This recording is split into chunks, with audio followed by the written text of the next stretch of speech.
Depending कि ये video आप कब देख रहे हैं, आपको आपकी गाड़ी खरीद लेनी चाहिए। अगर आप मार्च के एंड में ये वीडियो देख रहे हैं तो आपके पास कुछ ही दिन बचे हैं, क्विकली गाड़ी खरीद लीजिए, क्योंकि जो गाड़ी आप डिज़ायर कर रहे हैं वो हो सकता है 50,000, लाख, 1.5 लाख, शायद 2 लाख तक महंगी हो सकती है। क्योंकि मार्केट में एक नई दिक्कत आ गई है, BS6 फेज 2 RDE। क्या ये नए वर्ड्स? आज आपको ऋषि कपूर सब समझाएगा। पैसा तेरा बाप देगा, पर पैसा तेरा बाप देगा।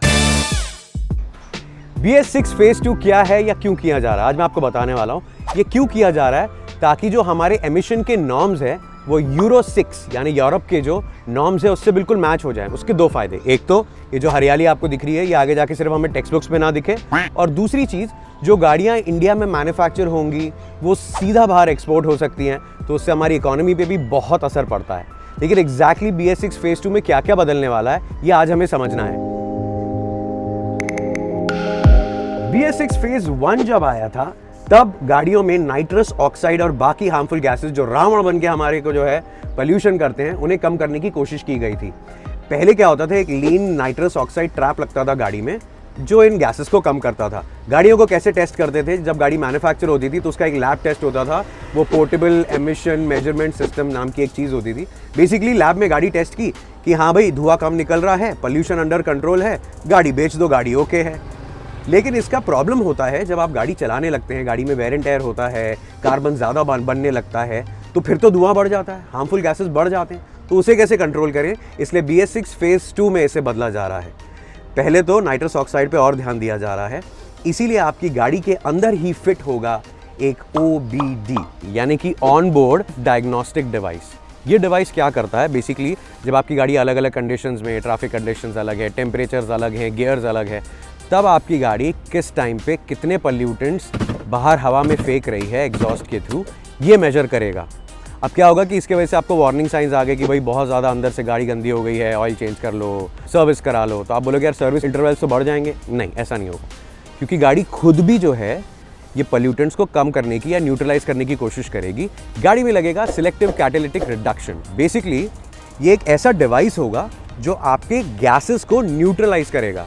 लेकिन प्रॉब्लम क्या हो रहा है कि अभी की गाड़ियों में ये सेंसर्स बढ़ जाएंगे, इंजन के कुछ पार्ट्स बदल जाएंगे, कुछ ये न्यूट्रलाइजिंग डिवाइसेस लग जाएंगे, तो गाड़ी तो महंगी होगी ना। उससे हमारी आज की गाड़ियों पे क्या असर पड़ रहा है वो जानते हैं। सबको ये लग रहा है कि ये जो है नॉर्म्स RDE के, BS6 फेज 2 के, ये सिर्फ डीजल गाड़ियों को इफेक्ट करेंगे, नहीं, पेट्रोल गाड़ियों को भी इफेक्ट करेंगे। देखिए ये जो सेंसर्स हैं और जो कन्वर्टर्स हैं ये तो पेट्रोल गाड़ियों में भी लगेंगे ना, क्योंकि एमिशन तो ओवरऑल कम होनी है सभी गाड़ियों की। तो होगा क्या कि पेट्रोल गाड़ियाँ थोड़ी सी एक्सपेंसिव होगी, लेकिन डीजल में एडजस्टमेंट ज़्यादा बड़ा होता है तो और ज़्यादा बड़ा हो जाएगा। डीजल के ऊपर आने से पहले आपको बता दूं ओवरऑल गाड़ियों पे क्या होगा। मान लीजिए कि मैं एक कार मैन्युफैक्चरर हूँ, मैं एक हैचबैक बनाता हूँ जो इन नॉर्म्स में नहीं आती है, और वैसे मेरी हैचबैक ज़्यादा नहीं बिक रही है। फिर जब इस नॉर्म्स में ये सारे फिल्टर्स और सेंसर्स में डालूंगा, गाड़ी का प्राइस अगर 30, 40, 50 हज़ार रुपये और बढ़ गया, तो वैसी जो मेरी गाड़ी कम बिक रही है वो तो और भी कम बिकेगी या ना के बराबर बिकेगी। तो मैं क्या करूँगा, मैं नुकसान का काम नहीं करूँगा, मैं वो गाड़ी को ही बंद कर दूंगा। अगर आपकी स्क्रीन पे कोई 13 गाड़ियों के नाम आएंगे जो शायद पेट्रोल होने के बावजूद या डीजल होने के बावजूद कंप्लीटली बंद ही हो जाएं अप्रैल से। So if one of your favourite cars is in this list, rush to the showroom now. सबको ऐसा लग रहा है कि डीजल इंजन खत्म, ऐसा बिल्कुल नहीं है। मैंने डीजल इंजन्स का फ्यूचर क्या है, डीजल गाड़ियों का फ्यूचर क्या है, उसका एक डेडिकेटेड वीडियो बनाया है जो आपको या डिस्क्रिप्शन में या आई बटन में दिख जाएगा। लेकिन लेट मी टेल यू, जो बड़े डीजल इंजन्स हैं 2 लीटर एंड अबव, जो कंपनियां ये इंजन्स बना रही हैं, जैसे टाटा हो गई, hyundai हो गए, Mercedes of the world, Mahindra's हो गए, वो already SCR selective catalytic reduction को अडॉप्ट कर चुके हैं। ये गाड़ियों में जो है एक एड ब्लू नाम की चीज़ भी डालते हैं, जो आपकी जो फ्यूल कैप के बाजू में एक और कैप होती है, इसमें जाता है एक यूरिया बेस्ड कंपाउंड, और ये कंपाउंड आपके गैसेस को न्यूट्रलाइज करता है। इसलिए बार बार जब गाड़ी सर्विस होती है तो वो एड ब्लू आपको टॉप अप करना पड़ता है। उसके वजह से इन गाड़ियों के एमिशन जो हैं कम रहते हैं। लेकिन इन गाड़ियों में भी वो फिल्टर्स लगने वाले हैं, इन गाड़ियों में भी जो है वो सारे सेंसर्स लगने वाले हैं, ऑन बोर्ड डिटेक्शन डिवाइसेस लगने वाले हैं, तो ये गाड़ियाँ भी महंगी होंगी। 2 लीटर एंड अबव के इंजन्स ऑलरेडी इससे थोड़े बहुत कंपैटिबल है। जो छोटे डीजल के इंजन्स हैं, जैसे 1.5 लीटर का इंजन जो वर्ना में आता था, वो इतना फेमस, इतना स्मूथ, इतना वेल रिसीव्ड CRDI इंजन था। उस इंजन को अगर मॉडिफाई करने जाओगे तो उसकी कीमत 1-1.5 लाख से बढ़ सकती है। तो मान लीजिए जो आपकी एग्जिस्टिंग वर्ना है वो 1-1.5 लाख महंगी हो जाती है, तो परवड़ती नहीं है, इसलिए वो गाड़ी बिकेगी ही नहीं। इसलिए ये सारे जो है छोटे डीजल इंजन्स बंद, 1.3 लीटर के मारुति के सारे डीजल इंजन्स बंद। इसीलिए ही ये सारी जो गाड़ियाँ हैं इनिशियल बजट और मिड सेगमेंट वाली, ये सारी आती हैं सिर्फ पेट्रोल के साथ। मारुति ये बहुत पहले समझ गए थे, इसलिए उन्होंने बहुत टाइम पहले बंद कर दिया। आपके एग्जिस्टिंग डीजल गाड़ी को क्या होगा ये भी बता देता हूँ। दो चीज़ें हो सकती हैं। अप्रैल के बाद मार्केट जैसे रिएक्ट करता है, या तो डीजल गाड़ियाँ क्योंकि अब कम हो जाएंगी, बहुत ही प्रीमियम पे बिकेंगी सेकेंड हैंड मार्केट में, या तो फिर क्योंकि वो फेज़ आउट हो रहे हैं, लोग उन्हें रिजेक्ट कर रहे हैं और पेट्रोल डीजल में ज़्यादा फ़र्क नहीं रह गया भाव में, तो लोग शायद इन्हें खरीदेंगे ही नहीं। तो बहुत ऐसे ज़ीरो हो सकती हैं। मेरी खुद की एक एग्जिस्टिंग डीजल गाड़ी, मुझे उस चीज़ का डर है।